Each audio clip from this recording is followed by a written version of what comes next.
coming up. The topic is how India consumes news, digital news especially. What are the learnings, and how do we make all this, ensure all this is delivered well to the connected customers as they are digital first, they consume everything on the go. What is the way ahead? What are the broad challenges? And I would like to introduce my esteemed speakers. We have Mr. Bhavesh Pitroda, founder, ICS, and director and CEO, Images Group. We have Ms. Ritu Kapoor, CEO and co-founder, The Quint. Welcome, ma'am. And Mr. Sriram Iyer, editor-in-chief, Business Insider. This panel cannot get better than this. My first question, I want to go to Ms. Kapoor to begin with. Ma'am, we have seen a change. I mean, it has been there for long, the way people consume news. However, the credibility that was associated with the print medium of getting a context when you consume news on the go, you're hopping from one platform to another. Is that missing in today's digital environment? And how are you, as a digital first media, ensuring that it stays with your content, it stays with your brand? See, clearly, the most critical currency now in the news media is credibility.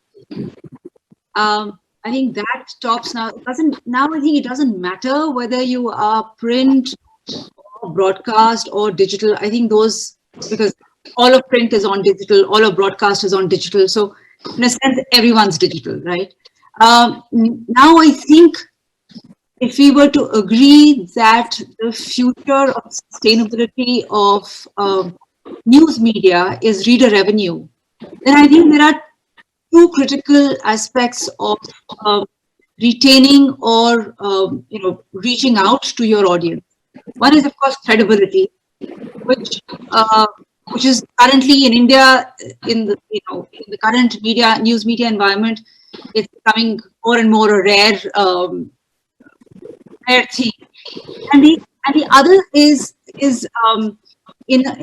to have as unique and differentiated an offering in news as possible, because otherwise, in this distributed news and these social media platforms, in this, everyone publishing the same thing, that's air.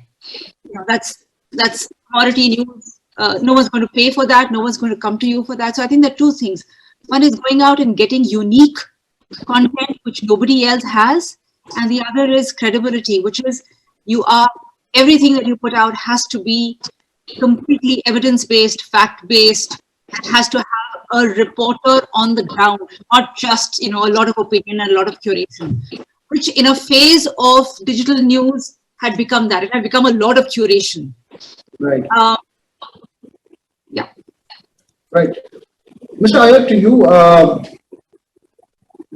how do you see customers who are consuming news? Readers. I'm so sorry. I've been interacting with marketers, so I use the term customers. How do you see the readers who consume news? I don't think that's wrong at all, Rohit. Sorry to interrupt. I think we are the only industry where we shy away from acknowledging that there is a customer on the other side. We want patrons. We want a lot of things. Any definition that suits us, not what suits them. Yeah. So sorry for the interruption. No, absolutely. You're correct. You're absolutely right. Give me a sense of how do you reach out to a consumer on the go? How do you understand, tap his interests and give him the content with credibility, because he's exposed to so much of content? How does he get attracted to your content? I think content has a pace of its own, especially in the digital era. And it's something that I know comes as a surprise or gets discussed. I think that was a conversation to be had in 2010, not 2021. Whereas the customer on the other side, the reader, the watcher, the viewer, the audience has a different pace. And these are the two legs on which we run an organization. And I don't think these two can run on two different bases. And I think we've been constantly trying to match up with the speed at which content is getting generated or other news events are happening And whereas the customer is, at a different level, different pace, different language, different ethos, aesthetics, all kinds of things. And I think we need to sort of anchor ourselves to the customer, to the person on the other side, know who he is or she is, what do they want, and and sort of match the pace with that. I think that's a safer bet because we can't run on two legs running at different speeds. So I think that's a lesson for as a digital native. I mean, my experience with print is almost negligible. So I am in a sense I've grown up with digital over the last decade and a half with all its what's and all. So in that sense, that's one part of it. The second part of it, I think the question we need to ask is, there is an established theory concept in FMCG, is that you can't create a new category of product. In the sense, it happens once in a generation, a microwave or a dishwasher or a refrigerator. That happens, that kind of innovation happens once in a generation, but you still ought to innovate. And what you can at best do is replace sugar with honey, bread with Kellogg's, something else with something else, because the user habits don't change. They will not change their life because you have something great to offer. You have to fit in your product there. And first of all, I don't know if we are still a product. I don't think any one of us asks this question whether we are a product or a service. So there are multiple fundamental flaws, and I want to I had a thought based on what Mr. Kapoor said earlier. I think credibility was supposed to be inbuilt in our profession. If it was not there, I don't know when fact checking became a separate business, and why is it allowed to be that? It's supposed to be part of our job.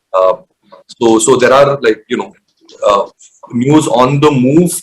We are constantly focusing on the consumer, in trying to sort of, like I said, trying to figure out what will make them stay with you, as opposed to in a more holistic Right. approach towards news. Right.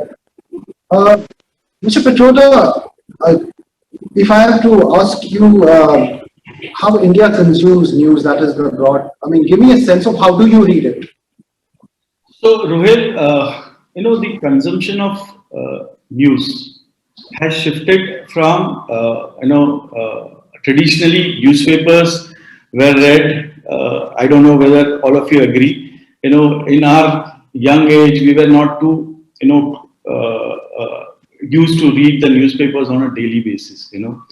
Now the consumption of content has shifted from newspapers to digital.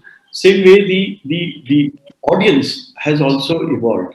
So now you see a lot of Generation Next people are consuming content on a regular basis. The age group has really changed in the last 10, 15 years with the digital coming into see. So a lot of youngsters are now also keen to get into the news and understand, how the entire business is moving. From our side, we are a B2B, so even for a general media, there is a shift of consumption. Earlier, it was purely from a print. It was the age group between 30 to 50, but now the younger generations are also consuming a lot of content on the go. So that shift has happened in the last 15 years. All right. Okay. Ms. Kapoor, we all go to Quint to cross-check, if this news is true. That happens. There are some platforms where you go and that, what you're being served is credible. Tell me what are the broader dynamics at work when it comes to creating content, according to you?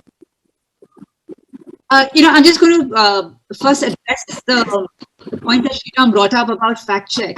I think the content, we'll say content and news, not news, that is now circulating and that is available to people has changed very differently from, say, the kind of journalism approach that we had earlier. The reason why you need to do fact check is not about there's a distinction between fact-based journalism today and fact-checking and countering fake news.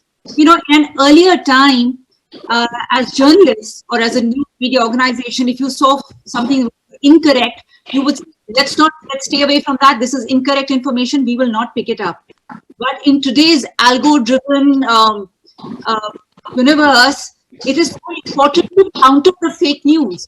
Because if you were to just say, this is fake news, we're not going to pick it up, and we will stick to our, the danger of people encountering the fake news on their WhatsApps, on Telegrams, on their Facebook, on their even sometimes on often on Google which is why you have to step in and counter the fake news with fact check. So there's a difference between fact-based journalism and fact checking, because you can't just let all the fake news circulate in that environment. The second point that Mr. Pitroda brought up about young people, I think it is so important today for brands to have credibility and to attract the reader, especially if it's a young reader, to their what these guys call ONO, owned and operated platform. Yes. You see, the danger in consuming content only of WhatsApp and Facebook is that it is being selectively distributed either by an algo or by a friends and family community, and you lose the context. You start seeing algo wants to. We've had we've all heard what the whistleblowers had to say about what Facebook can operate. So it's very important to get people to come and consume content which is an editor selected content, where there is context alongside that piece of news, because otherwise there's a huge danger of this mobile news consuming mobile devices consuming audience which is consuming content which is selective and not balanced. The other thing that I think we have to be very, very mindful of in the digital universe is you can't just look at pure journalism. I think you have to look at tech, design, and credibility and fact-check journalism. Tech, because if your content has to load fast, it has to be easily accessible. As more and more phone devices come into the market, you have to be clear that my news will be compatible with the new device that comes in. So tech and product become really important, much more important than in my earlier avatar and broadcast. I would never think so much about tech, right? But now you have to, because the other is to make the content as accessible. You have to, if what Mr. Pitroda is saying is right, it's a young audience, but the young audience has is attention deficit, may have on the same device there's a WhatsApp pinging, there's a Facebook notification coming, you're also getting a phone call, you're also getting a FaceTime call, etc. There's so much happening on the same device, which is why design comes in. How do you create your content in a way that is accessible, is quickly distilled information for the audience, is interactive? You can't say I'm digital and I will do video, which is borrowed from broadcast, and I will do a text articles which is borrowed from print. You have to have content formats which are unique and native to digital, which are interactive, which are multimedia, which in the same story you can do a poll, you can watch a video, you can have and see, people are consuming news now on a mobile phone, which is by default a two-way device. So you have to understand that it's an audience, young audience that wants to participate in the news. So which is why, for instance, at the Quint we have a lot of formats which are interactive, where I get to participate in the news and I am no longer a passive consumer. There is not one editor sitting in some newsroom or one journalist saying I am the owner of information and you are just a passive consumer of information, and I will give it to you and you will consume it. It is now a two-way interaction, and which is why you have to listen so closely to the commenting that is happening on your content, the reaction. We are all watching analytics closely. You're seeing what content got consumed, what content got left out, and you have to understand. You have to not have contempt for your audience, but have respect for your audience and say, why did they not consume this content? If you think it's important for young India to engage with that issue. Right. So, those are some of the things that we worry a lot about at the Quint. Very valid points. Mr. Iyer, it seems the role of a journalist, especially, overall, has become more complex. He or she is not just worrying about the story and the facts, but also the tech part of it, because it has to be seen first, disseminated first, it has to appear at the right ranks. In all of this complexity, in your view, what are the best ways of creating great sticky content, which has all the other elements of journalism in it? I think, what is your approach here? So I think I'll take some from my first answer and extend from what Ms. Kapoor just said. If we are trying to we conceded some ground to Google, Twitter, Facebook, etc., because maybe we didn't ask these questions 10 years ago, because the point is that if you're trying to beat someone who has no responsibility or accountability on Twitter, whether as a journalist, as a commentator or something, anybody can put out a rumor.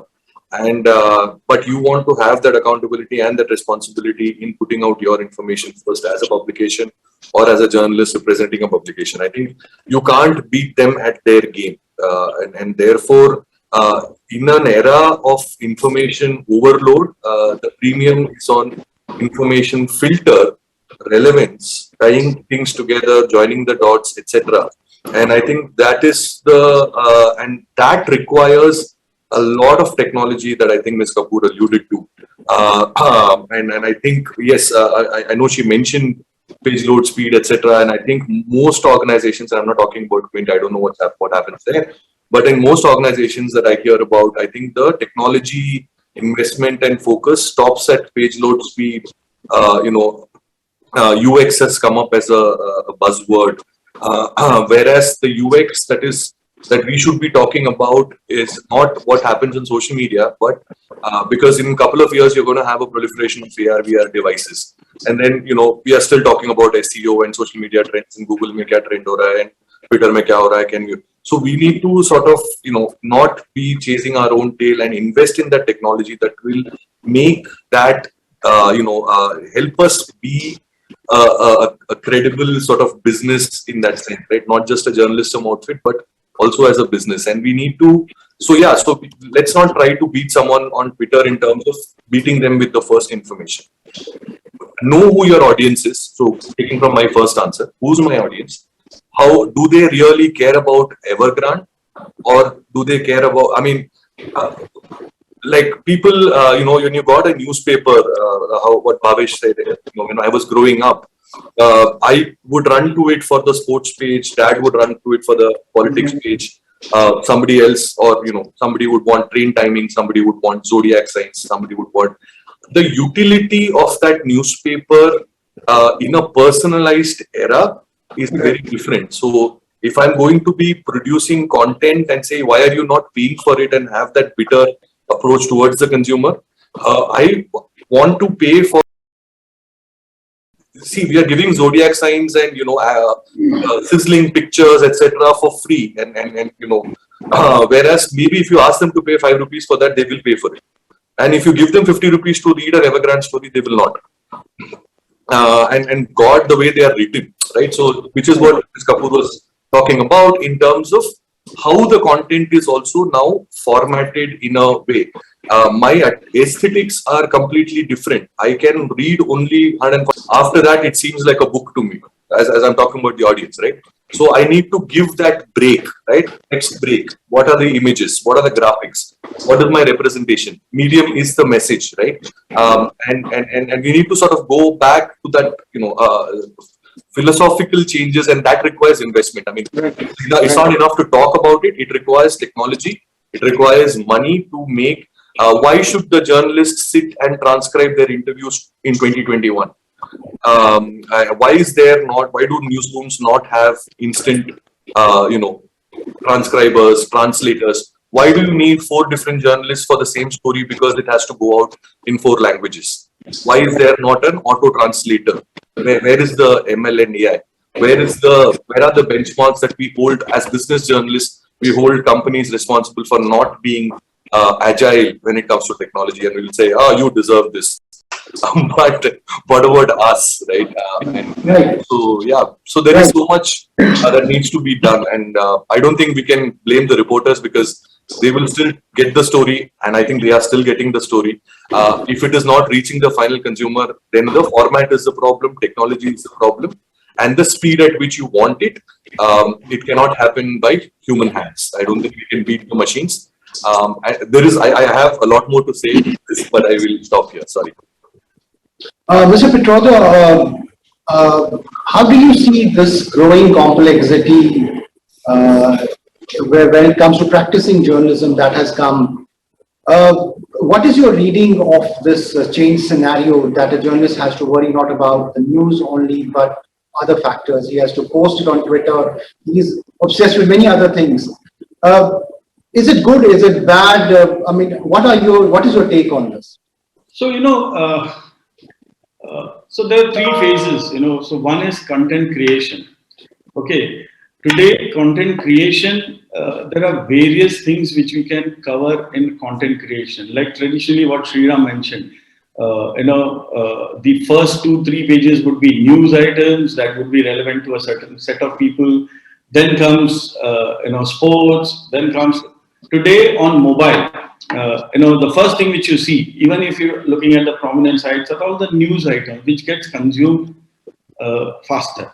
But there are, things where, you need to scroll down to the sections where there are these different things. But do we have that much time? Does the consumer or the reader scrolls through those? So how do you create, everything on top? Meaning everyone wants that set of eyeballs. Second is distribution. Yes.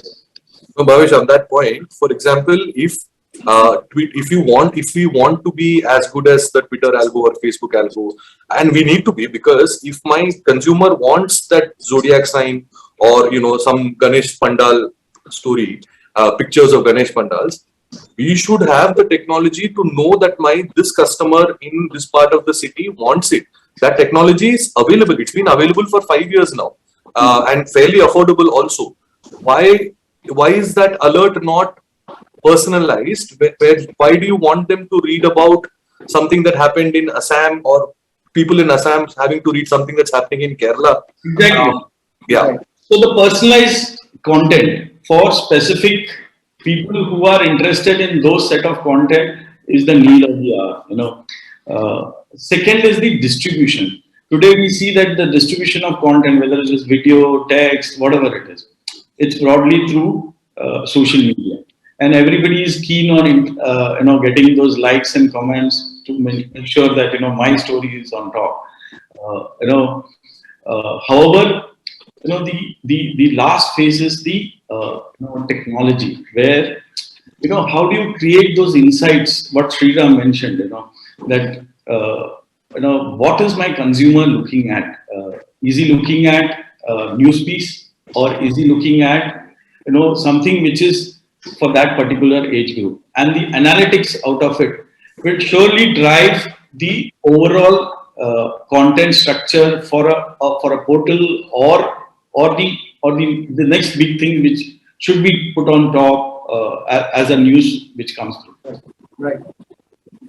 Ms. Kapoor, we spoke about algos and how they, we constantly are now obsessed with it, most of us. But tell me, is it always right to take that approach at Quint, for example, if there's a number to a story, but then, it may be something where it will not be a major issue, it may be just for the number's sake. How do you, draw the line between what algos tell you and what you editorially choose? How best to adjust the two? Which one to listen to at times when there's a difficult situation? How do you decide that the algos are the right, they provide the right insights for editorial to go ahead, or we have to have our own way of looking at news stories? I think algos have their own agenda, and that agenda of the algo will depend on the platform on whom that algo is scrolling and operating. So, I think you have to make up your mind, what are you as an offering? Are you trying to be everything to everyone? Which I think that's in my that's a space that belongs with large legacy organizations, where you will get, from airport looks to a deep dive investigative Pandora papers or whatever, so you've got, I think you have to be clear.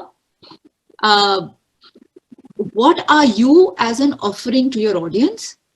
And within that, be very, very clear about what your audience is looking for.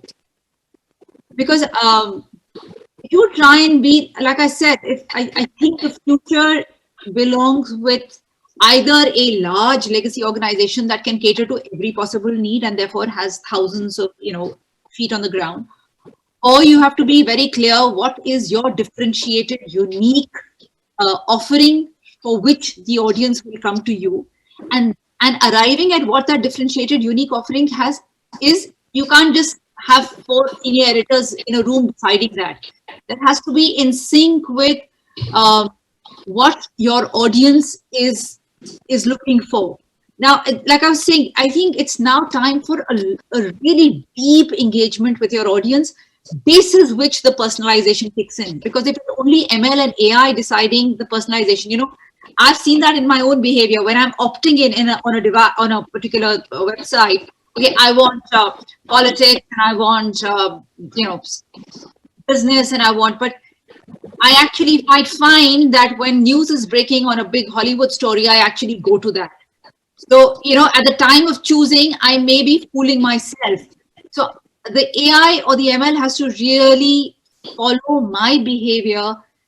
As an editor or as a news guru, I have to be able to work with AI, but not be completely blinded by AI, but also have one-on-one. For instance, at the Quint, we do what we call the Quint brainstorm, where we invite our readers to come and engage with our audience. And for instance, it was interesting for us to discover that our audience very specifically is now wanting much more content on climate change. Whereas a presumption would have been that younger audiences want more content on gaming and tech devices and gadgets and all of that. But interestingly, a young cohort told us, listen, please start giving us content on climate change. And we did that, and we found that. So, and maybe because we didn't already have that much content on climate change, so maybe an algo or a machine wouldn't have told us that climate change is required as an interest. So I think it's not getting completely dependent on technology. I think you really now need deeper engagement with your audience, and have this complete approach of respect for the audience. Right. My earlier stint in broadcast, there was this feeling that we were God. We were news owners and not news seekers. We were truth owners and not truth seekers. I think that's the shift that has been critical as far as I'm concerned. And then, of course, everything else that we've talked about is once you've got that content, is how do you make it really easily accessible using tech, design, content formats, etc., etc. Right. Mr. Iyer, how do you navigate this thin line between agenda that algos tell you to look at, and then as an editor that you feel should go up? And given, of course, end of the day is all about getting the eyeballs, and it hits on that revenue side as well. So how do you navigate this thin line? There's let's say Google as a guiding light has been very useful, as in it tells you what people are looking for, interested in, etc. And in that, can you tell a relevant story, right? For I think digital, you sort of move away. So it's not about we couldn't have broken the Pandora's papers story. We didn't, but people are interested. The funny bit is that we got an inordinate amount of hits on that story, a few stories that we did, despite not being owners of that story, because we just did explainers and summaries of what has been found out. Because of that user experience, right? Great amount of journalism. But I don't know if there was thought or, pressure or whatever, or just the playbook was still the print playbook. So you wrote and wrote, sort of words after words. And people are interested. People want to know who has the secret wealth stashed away where. But their ability to consume is very different. So yes. So my choice of that story is still that. We have in Business Insider in India, we have tried to slowly move away from that aggregator format that we were initially in, and try, sort of investing more in the reporters.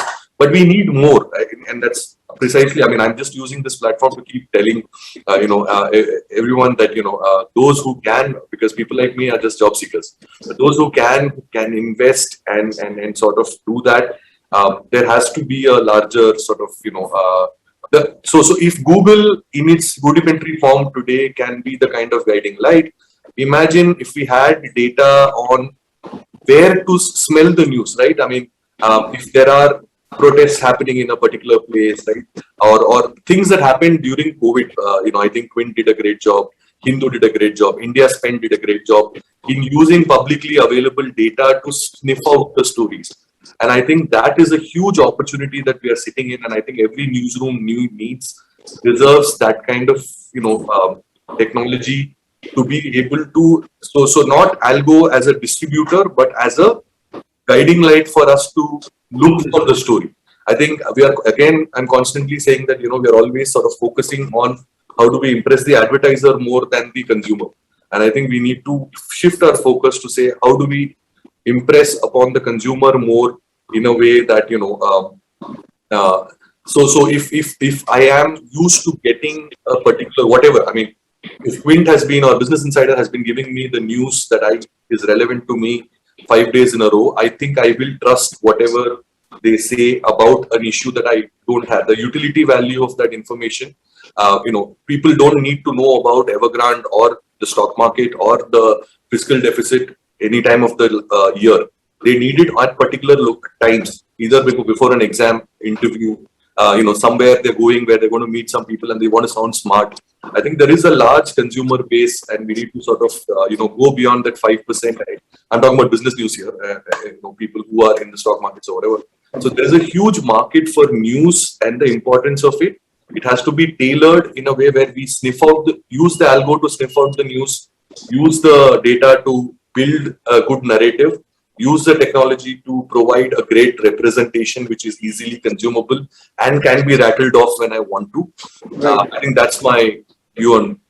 Right. So, well, I want to add up here what Sriram mentioned. Earlier we had this street on street reporters. Who used to kind of put up some things which are as news items locally. Why can't we look at social reporters? Social reporters who can bring in content and stories, and the algos can then pick up which are the news which will be really valuable for a particular set of audiences which we have on our news item. So social reporting is going to be the future, and it's not just about talking a particular product or a service, but actual news. When I'm saying reporting in terms of news, because there are so many things happening in a particular city, like what Sriram mentioned. Something might happen during COVID in a particular locality, but that news may not have got covered explicitly by all the media. But there could be some kind of social reporting or a structure or a technology which will bring in those news pieces and then bind it up with the audience which we are looking at. As reporters, we know that something doesn't happen in a silo, right? I mean, that if there are a series of accidents in one particular area or the cases of communal violence, etc. There is you will spot that trend in that region. And that's why and this data in some forms is available. So the news industry can put pressures and build these databases, etc., collaborate with each other, and then sort of, like I said, the Pandora's box, if it was presented in a way where, it was so easily consumable, because the information was fairly distinct. They didn't need, as a user, I don't need to know whose uncle, where, what, but I didn't need to read it. I needed to see it in an image. Right? Sorry, I want to interrupt here. Sorry, I just want to move to, I have a couple of more questions. Sure, yeah, move here. starting with you. Ma'am, there's another problem, two things that generally people talk about. One is attention deficit, you are on your device and you're hopping on to 5 windows, Also the context, like we are in this, we are in the hurry to know about what is happening on a platform, but not really go through then what happened, how and why of it. What are the broader, bigger challenges for digital news platforms? What are the bigger challenges that you have to deal with in current situation? I think one big challenge is definitely going to be tech. We are already way behind. For a long time, while the bigger platforms like Google and Facebook were focusing on tech, we were completely looking away from tech. So we've already lost decades of ground there. I really think that tech for the news industry, because you see, tech is expensive. Tech needs large funds. And this is something that, if you ask me what keeps me up at night, one of the things that keeps me up at night is a lot of this, personalization. If it has to really work, or even dealer revenue, the ease of transaction to make that happen, or the speed at which I can put content out.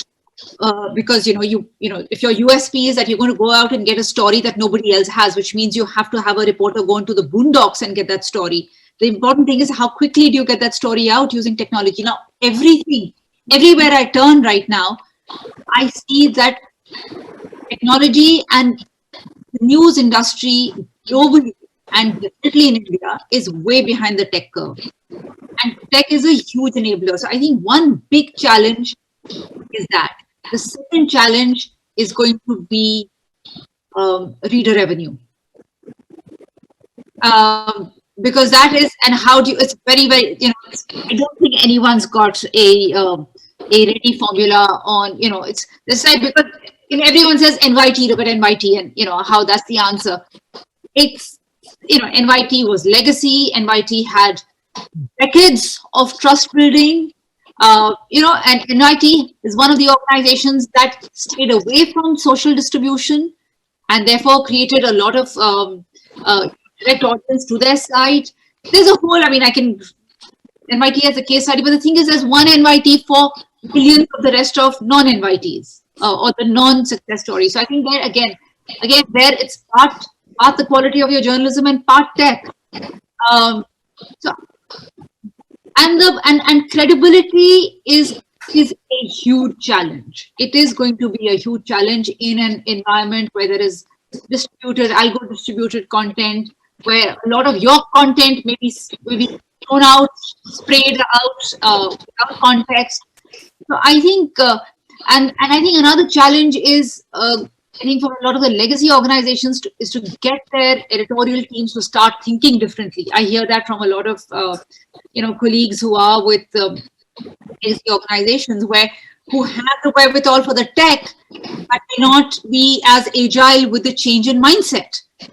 So I think these are some of the things that I think, and I think you have to be adaptable. If people are now consuming news on Reels on Instagram, then you can't say, oh no, Reels is uncool, or Reels is dumbing down information. It's how are you going to use that new thing that came, that new little innovation that came on social tech innovation to communicate solid journalism. I think that's those are the challenges. I think revenue is definitely going to be a challenge. There's much talk about ad dollar having shifted to digital, and we are seeing all of that. We're seeing some of that. We're benefiting from some of that. But the truth remains that, it's still, 80 or 85% still going to the platforms, and the rest of us, including sharing the same space with the Netflixes and the APVs and, all of that. So, there's such a tiny little fraction that's coming down to news media. So revenue is definitely going to be a challenge. So I think mindset, technology, revenue, adaptability. Just have one short point to make to this thing. You spoke about Instagram Reels, right? The point is that today, the tools at my disposal as a journalist or at the disposal of the newsroom are the same that a Instagram influencer has. Yeah. Right? Why is anyone going to listen to the much less charismatic me on the same topic, even though it's my story, when somebody else more interesting is putting it out? So I definitely need something more to make myself, be out there. No, absolutely. I think we also need to have that open mind wherein we don't consider that as dumbing down. And most of the people will say, what happened to journalism because you're on reels now? I think we have to do away with that kind of mindset. We have to go where people are. Of course, the differentiation would be the kind of content we offer. Mr. Iyer, how do you, what are the big challenges for digital news and overall, the journalism that's practiced in today's times, where we want to consume news fast and we have 5 windows, 6 windows open on our phones, on our tabs? What are the bigger challenges? If you see the number of tabs open on my computer, you'll have a nervous Mine, breakdown. I'm sure yours is also the same problem. But having said that, I think Ms. Kapoor and Bhavesh have already summed up all of it in a very distinct importance of bringing up good information and pulling down bad information. And that's the challenge. I don't know what the answer to. The second part is I can put out good information, pulling down. I guess the ecosystem has to create. Again, the technology will, whatever the problems are, technology is the solution. And I think we need to figure out and invest in that. And like I said, and the number 2 bit is, I think Ms. Kapoor made that point. On reader revenue, I have some thoughts. Ms. Kapoor, maybe you can correct me if I'm wrong. But in principle, I can't make up my mind on whether this entire push for people should pay for the news that they get in its current form. I don't know how valid it is, because I don't want to live in a society where important information is available only to those who can afford it. And if Print or BI or any other publication is a credible one and is putting out, doing the hard work, and it's doing it for me as a user, as a consumer, as a voter, I don't know if it should be beyond my access because I can't afford the 2,000 rupees or 5,000 rupees a year, right? And I think this is something that every other system seems to have cracked it, at least, bought some time for further innovation in terms of using UBI and, payment apps and whatever. Amazon Web Services is giving you pay as you go, but news outfits are not willing to, because some MBA said that ₹5 दिन का, महीने का ₹150, साल का 1,800. So my annual subscription is 1,500 to 2,000 rupees. And to tie this back to the first answer is, I read only the Sports Connect paper, right? Today I'm not sharing my phone with my family, so I need only the sports section, or I need only the business section. I need only the politics section. So what is my price point and what is my this thing? And maybe our utility as conscience keepers, etc. I think that I don't know if there is a price on that. I honestly don't have a clear opinion, but these are questions in my mind. I don't know if you can answer on the reader. I would want to add. Experimenting with the membership model as a, let's see where that goes, where you believe that news should be available and serendipity in news is important. So it's not like you're just a sports section user and you pay for that and you miss out on an important story on fuel price rise or on a farmer protest. So it'll be interesting to see whether the membership model and how, if the Guardian's done it. Right. Let's see what it works out like. Yeah. Mr. Pitroda, your thoughts? Yeah, so what I was saying was, creating content, though the attention span of the consumer is just hardly 1 or 2 or 5 seconds when it's being put on a social scroll. The balance, the biggest challenge is also about the revenue, which Ms. Ritu spoke about. So how do you balance between the revenue as well as, because there is also pressure of revenue always there, and we need to balance between the content and the revenue. So So as things are evolving, the balance between the content generation, quality of the content, as well as then the revenues has become very important. Right. We have 10 minutes, so I will try to put, I have a couple of questions. First to you, Ms. Kapoor. There's also, you mentioned that, I mean, we need to, news needs to be discovered on social platforms. Now we have become dependent in a certain way on them. How do we undo this? I have to discover a news on Twitter or my Facebook timeline very often, or on a WhatsApp. First of all, is it true still? And how do we undo this, according to you? It's definitely true still, and I don't think there's any undoing. There's no undoing. There is a how do you use it best to the kind of journalism that you believe in. So, for instance, I believe in therefore working with the platforms.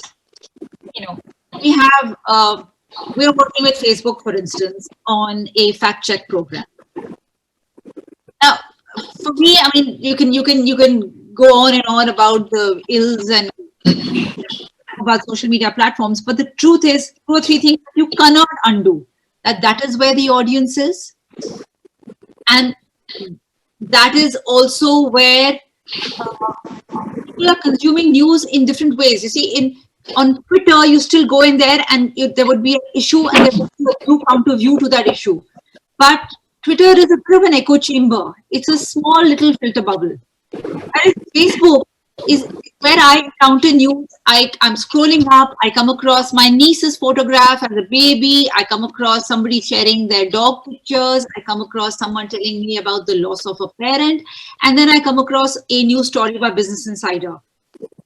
So my experience of that news is a very mixed, and it's not now that I tend to believe a piece of news if it is shared by somebody I know and like, as against it being encountered by me.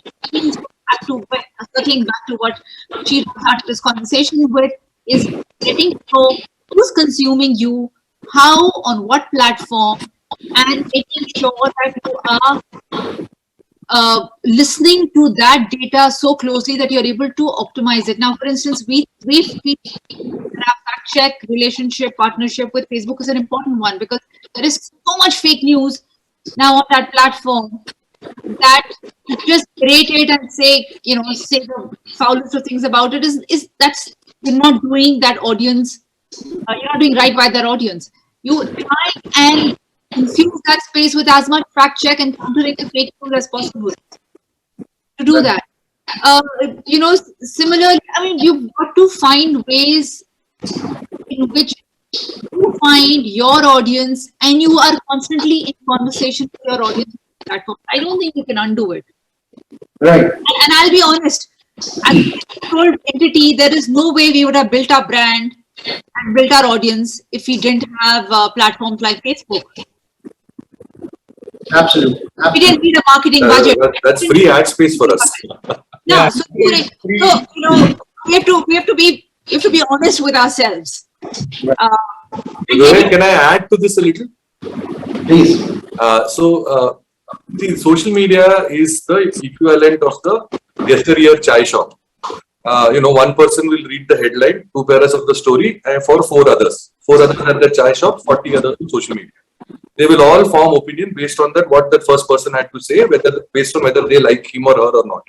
Social media is a place where the name of my publication can be seen. Chai shops kept papers because people will have something to talk about, and the heater the conversation, more chais get sold. So newspapers was not their mainstay.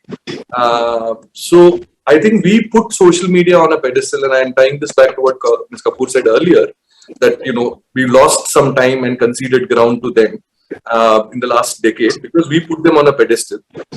And for chai shop, paid for the papers, made whatever money they made, and made a loss when the paper didn't sell.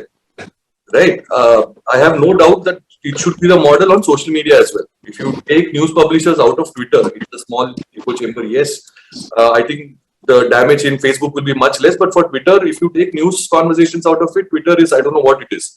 There is. So let people see memes, cricket, carom videos, stand-up comedy for a few days, and then see what happens. But we can't do away with them. Is my point. So Tell me, how can platforms, news outlets leverage this collaboration? So this is what. So Chai Shop paid for the paper. Platforms should pay for the content because it increases their engagement, etc. I'm sure there can be a price point that can be arrived at for each publisher based on their credibility, all of those things. Today, if Google being the Google puts your story right on top because it is first, fast, accurate, and credible. Right? You have a history of covering Ayodhya. Tomorrow I can write about Ayodhya, but my story will not come. But somebody, Times of India, Hindu, somebody who has a history of covering that topic will be on top because they have a history of covering.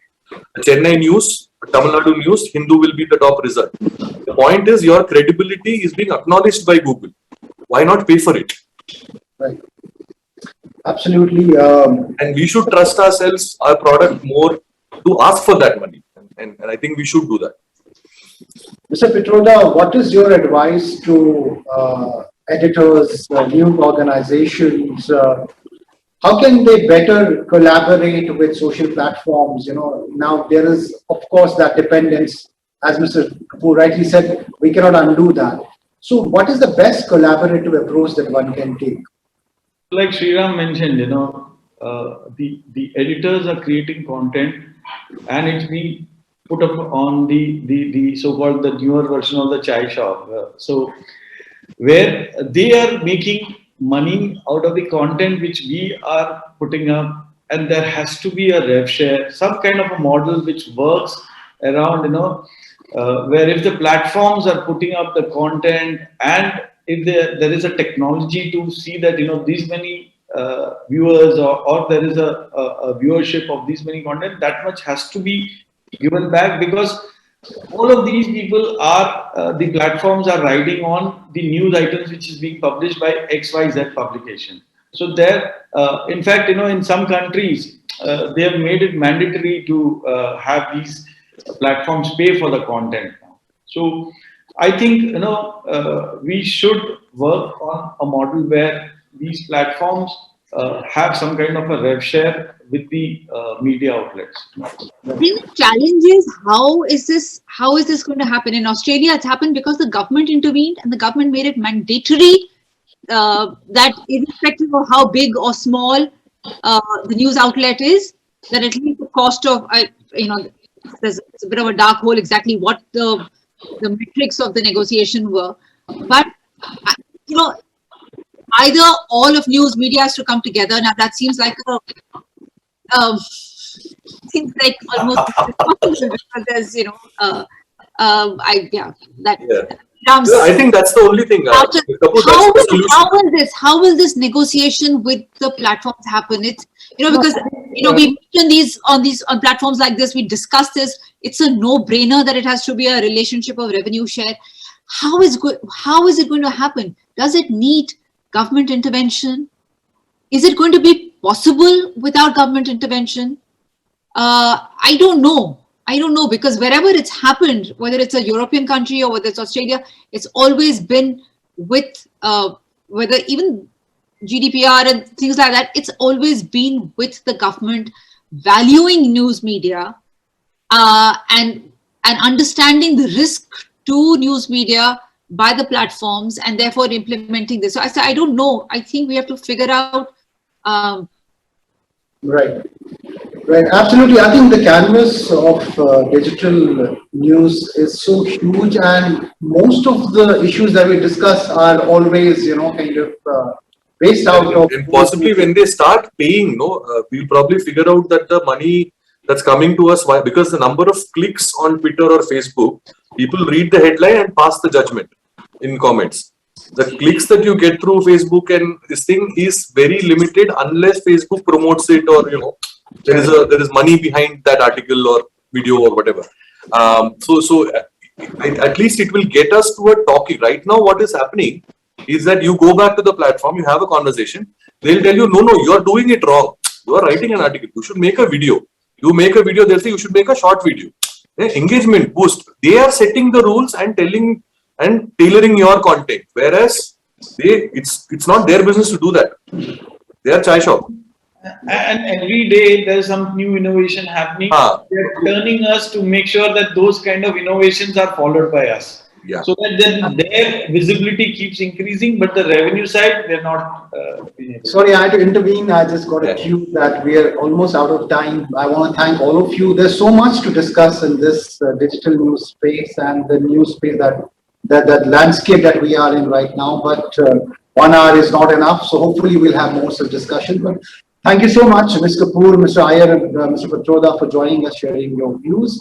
I thank you all for joining us. Thank you, Ruel. Thank you. Thank you. Thank you, Shriyam. Thank you. Thanks. Thanks, Bhavesh. Thanks, Ms. Kapoor.